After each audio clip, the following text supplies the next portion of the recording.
Captain America, one of my most favourite character. আর captain আমেরিকার সব থেকে প্রিয় যে জিনিসটি আমার, সেটা হলো ক্যাপ্টেন আমেরিকার শিল্ডটি। আশা করি তোমাদেরও মনে হয় ক্যাপ্টেন আমেরিকার শিল্ডটি অনেক বেশি ফেভারিট।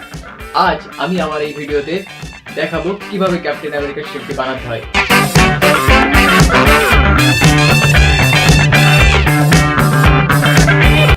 প্রথমে বাজার থেকে আমি ক্যাপ্টেন আমেরিকার শিল্ডের জন্য একটা প্লেট কিনলাম, যে প্লেটটা সাধারণত আমরা দাড়িপাল্লাতে ইউজ করি। এরপর ক্যাপ্টেন আমেরিকা হাতলের জন্য আমি একটা ওয়ার্কশপে গেলাম, যেহেতু আমার খুব ভালো একটা ওয়ার্কশপ নাই, তো সেখান থেকে খুব সুন্দরভাবে একটা হ্যান্ডেল বানালাম, যেটা শিলটা ধরার জন্য ব্যবহার করা হবে। এখানে খুব সহজ উপায়ে এই হাতলটি বানানো যায়।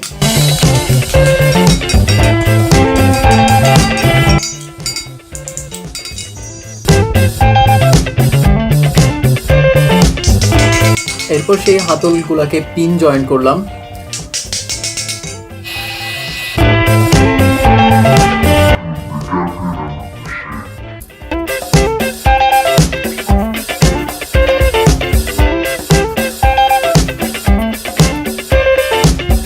যেহেতু কালারটা দেওয়া হয়ে গেছে, শুকাতে থাকুক। এখন এর ফাঁকেই আমরা মাঝখানে স্টারটা কেটে নিয়ে আসি, কারণ মাঝখানে স্টারটা অনেক গুরুত্বপূর্ণ। আবার আমি ওয়ার্কশপে গিয়ে স্টারটা জয়েন্ট দিলাম। এখানে ওয়েল্ডিং করা হয়েছে, দাগ কেটে দিলাম, যেটা অরিজিনাল ক্যাপ্টেন আমেরিকার শিল্ডে কিছু দাগ তোমরা দেখতে পাবে। এটা হলো আমার কমপ্লিট ক্যাপ্টেন আমেরিকার শিল্ড। প্র্যাকটিসের জন্য এখানে কিছু রংটা উঠে গেছে।